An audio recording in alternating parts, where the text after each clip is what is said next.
Hello,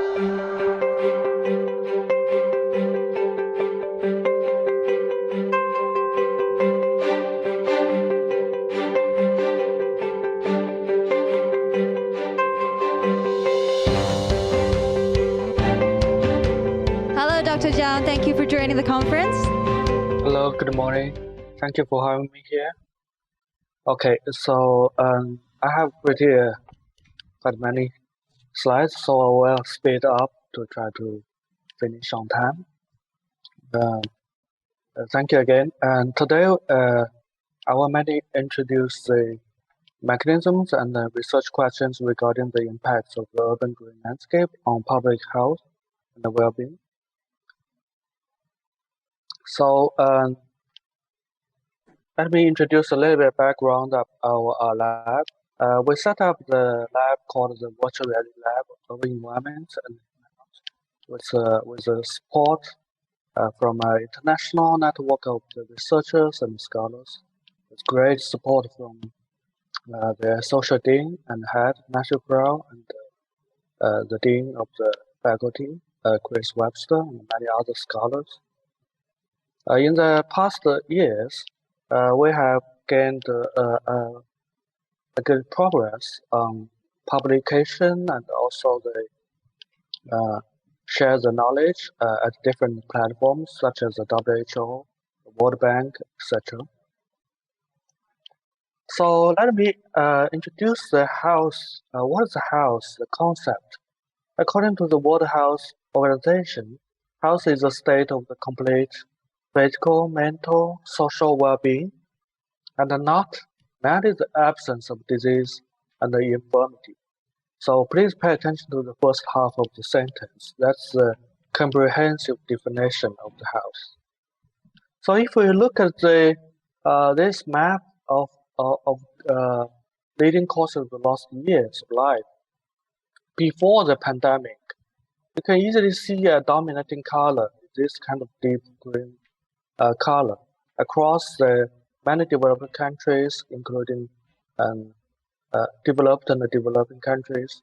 This is a kind of heart diseases, and China is suffering from the stroke, and so basically, so the most of the countries, developed and developing countries, are suffering from the chronic diseases, and these diseases have been found be heavily, significantly influenced by our living environment and the lifestyles. So today I will introduce 3 mechanisms and 7 questions on the topic. So in general, we can summarize the 3 mechanisms in relatively simple words. The first one is the stress reduction, and then the bring people together and the attention restoration. Let's introduce one by one. Let's start from the second one, the middle one, brings people together. In academic words, which means social capital, social cohesion, and social trust. So we know the urban forests and other green landscapes can enhance the social trust and the support. So I will bring a study to you to demonstrate this kind of relationship. So this study is a study we finished last year. It's about the provision of the green landscape can significantly mitigate the racial disparity in COVID-19 infection rate, a nationwide study in the USA. So it's a project between 2 labs. And when we talk about the racial disparity or any socioeconomic disparity, we have a general impression about what is the reason for that. And normally we talk about the socioeconomic disparity, and then we can realize there is a health disparity about that. But one thing we often neglected is the environmental disparity, which means different people, different races, they're living in significant different environments. That kind of difference might cause the health disparity. So If we look the mapping of the infection rate of the COVID-19, we see a clear trend that the colored people have a high infection rate, significantly higher infection rate than the white people in USA. So, so this study using the within county comparison study, which means we largely control the socioeconomic conditions because they are just we just compared the infection rate of black people and white people in the same county. That brings a greater validity to the study. Okay, the first question is whether in our examined counties, urbanized counties, whether there is a significant difference between the black and white people on the infection rate.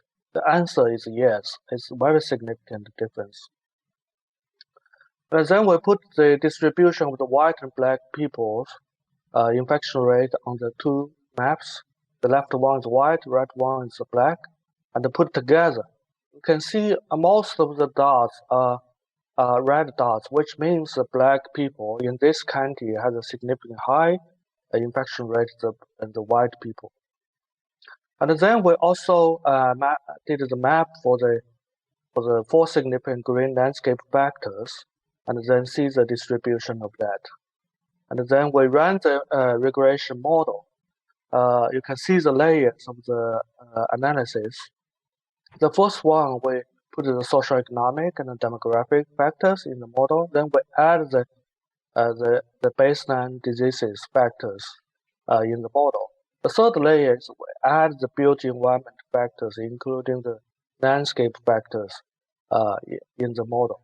And then we see the significant increase of the R square, which means the power of the interpretation is increasing significantly. And then we see this is quite easy to understand to see the relation between the green open space and the forest and other landscapes relationship with the infection rate of the racial disparity.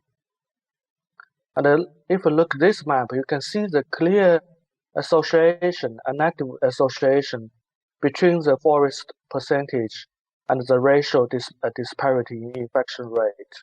So which means as the forest increase, the racial forest increase in counties, the racial disparity in infection rate decreases, and very averagely located dots across the scope of the counties. And the same pattern we find for the green open space and the racial disparity. So this gives us a very clear message that the significant negative association between the landscape factors and the racial disparity in infection rate. So how to interpret this kind of relationship? We propose four interpretations based on the previous studies and theories. The first one, the public green space can provide equal access and to all races to facilitate physical activities that enhance the immunization functions. And the public green space can also equally improve the mental and social health for all races. And providing all races with equal and spacious places for social activities without sacrificing, this is very important, sacrificing safe social distance. The last one is improving air quality and promote the air circulation for all races that could decrease the COVID-19 infection. So let's move to the second mechanism. It's called the stress reduction. Why the stress is harmful? We understand the stress is everywhere. It's a part of our life. So we need to understand why it is harmful. Now, when we perceive the stress in our daily life, and we very quickly we will have the physiological responses like the change of the heart rate and other responses. And then we also make the behavioral adjustment responses to that kind of stress. And of course, this have an individual difference. And then the problem is that we have this kind of immediate response to the stressor, and we call it acute stress. The problem is if we cannot deal with the acute stress and remove that, and they will develop into the chronic stress, and then the chronic stress is one of the major causes of the diseases and the death. Excuse me. So if we look the chronic stress impacts on the human body systems, we can have a quick understanding about that. And then you can see it almost can influence all the critical body systems, from the nervous system, immune system, etc. And if we look the stress and the leading cause of death relationship in USA in 2010s, we can see make a guess. You can see the red bars showing this kind of health problems have been found significantly impact by the stress. So the stress is not just annoying little things in our life, but it's a very significant cause of the health problems and even death. So going back to to this map diagram, we need to understand as a professionals and as researchers what kind of things we can do to change this circulation. And then we see the problem here, opportunities here. We need to stop accumulation of the acute stress and avoid it has become a chronic stress. And we also can do something here, which means make a positive adjustment and change people's behavior in a positive way rather than in a negative way. So we present a study to show this idea. And this study has been published in quite significant journals last years. And we have a general research question.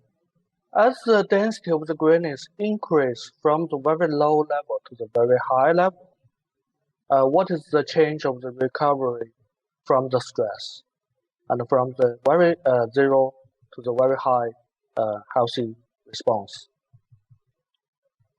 This is our question. And then we can see we collect the 3D video to demonstrate in the middle west of the USA. And then we come to this kind of walking site as a single house, middle class communities in the USA. And the way to calculate the greenness is very simple.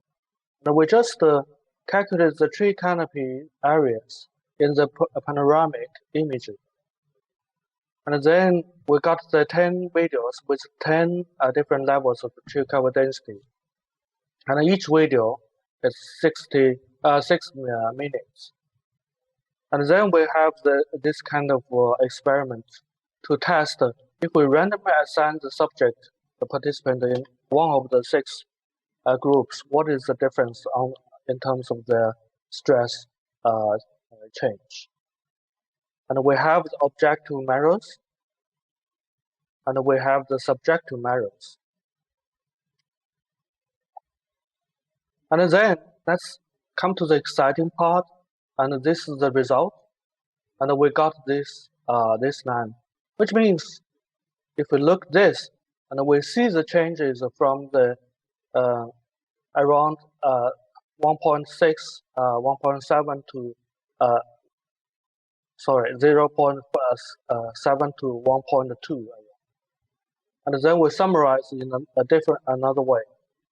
This is 10%, 2% of the tree canopy density. The effect size is this, and this is the greatest tree canopy density. The effect size is 1.1. What's the change of the effect size? This one is 151% larger than this one. So this is a very significant, very large effect. And if we look at the self-reported data, we also find a similar difference. Compared to the lowest tree canopy density to the highest tree canopy density, you see the changes is quite large. And the potential self-reported stress recovery increased to 2.5 times. So we can regard this as a very solid conclusion for the stress reduction.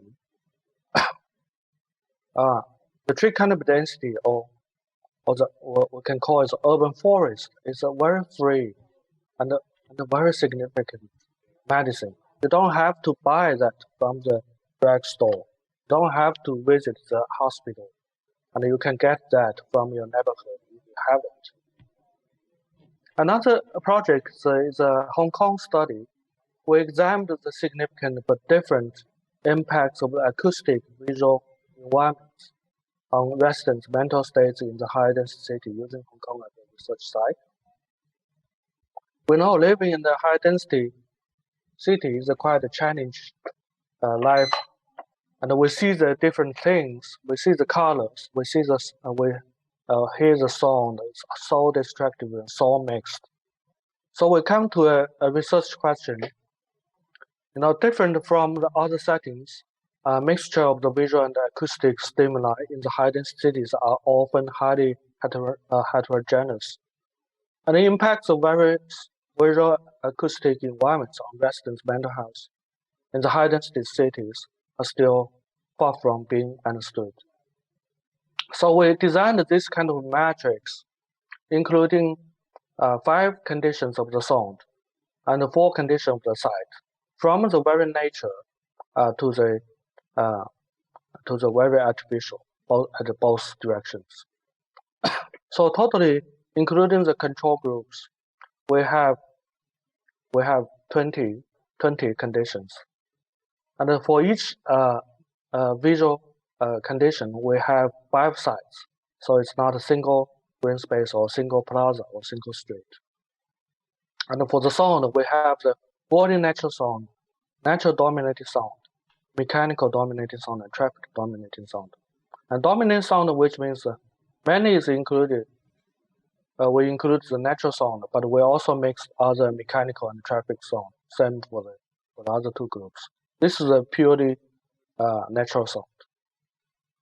And then we, similar to the previous study, we did this kind of random assignment experiment in the lab, and using the 3D video and 3D sound system. And let's skip these details and come to the large summary diagram.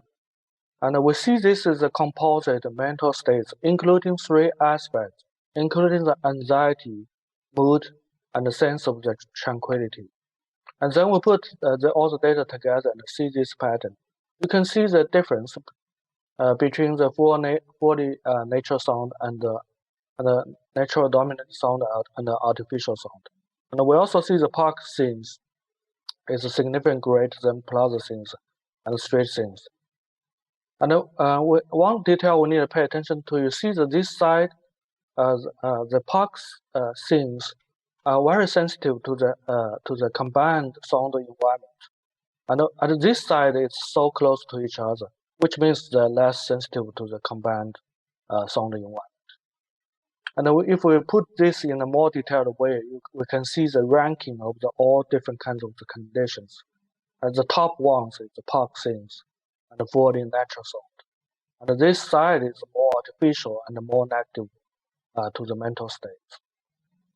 And so the highlights of this study, including impacts of diverse acoustic visual environments on mental states in the high-density cities are measured. Acoustic and visual environments significantly impact mental states through independent and interactive ways. An acoustic environment have 3.5 times stronger impact on mental states than visual environments. Acoustic visual environments is more mentally restorative if the environment is more natural. And restorative effects of the natural scenes show 1.94 to 1.96 times more sensitive to sound than artificial sound. And the restorative effects of fully nature sound are 1.39 times greater than the natural dominating sound. And the last mechanism is attention restoration. So we know that attention restoration is equally to say is a mental fatigue problem, and they have the many kinds of consequences, like this kind of inattentiveness, and irritability, and the impulsive behaviors. And this is a great loss to the individuals, families, and the society in many ways. So attention restoration theory emphasizes the difference between the artificial environment and natural environment. And the point is here, is the natural many uses effortless attention. At the same time, it can provide the opportunity to restore the direct attention. While the direct attention will be used for this kind of tasks in our daily life. We need a demand a lot of cognitive resource to finish the task.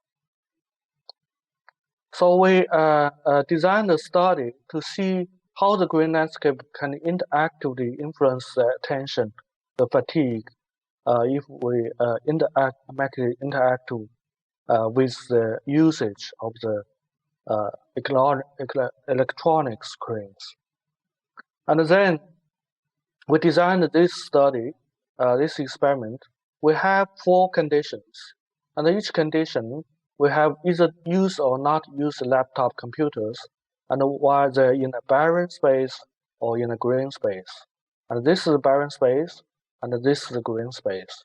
And we randomly assign them to one of 4 groups, and then we see how the different kinds of the conditions will make an impact on the attention functioning. And so this is the result. You have to pay attention to the difference between these 3 groups and one group here. And this group is green without laptop. The result is very clear. And you have to be in the green space. At the same time, please don't use your laptop. Then you can get a significant attention restoration. And if we divide the individuals in a further detailed way, and then we divide the time of using the laptop as larger than 50% and shorter than 50%. And then we see this pattern again. So only condition is a green without laptop can give you the attention restoration. So as a last part, I would present 7 major research and practice questions for everyone to think about your work and your future plan. The first one, using the urban forest and other urban green landscapes to promote our citizens' physical activities, and thus enhance their physical and mental health. Accessibility is a key. Second, we need to pay attention to using the urban forest, urban green space, to change the people's lifestyle and the behavior. And then we need to pay attention to the social health, which means we can using this urban forest campaign as a approach to combine all kinds of the resources to enhance the collaboration and the trust and the connections between the different stakeholders, institutions, individuals. And then we have to care about the vulnerable people's needs, especially those people with a socioeconomic or psychophysiological disadvantage.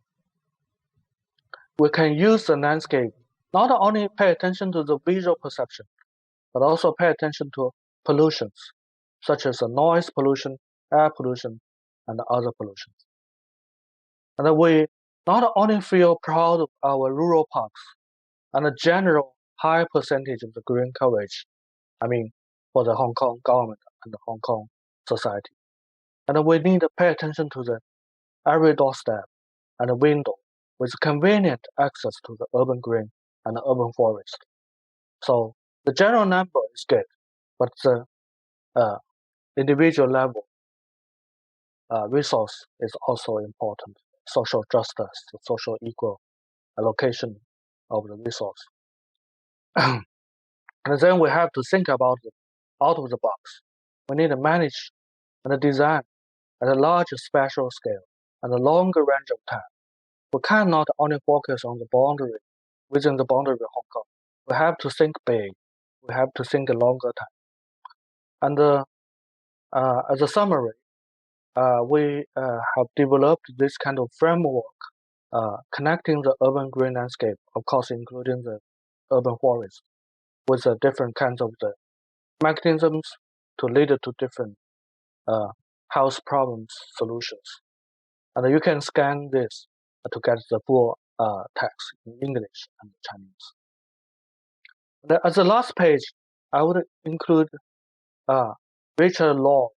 He's the author of the famous book, The Last Child in the Woods. He emphasized a problem in contemporary society which called the nature deficit. He said, quality of life isn't measured only by what we gain, but also by what we trade for it. I think Hong Kong is a great city. We work very hard for getting more things, for promoting our industry and economy, but we need to pay attention what we have lost, especially the health and the well-being lost. So this is a sentence I would like to share with all the audience. And you can scan these bars to reach the detailed research outcomes from our lab.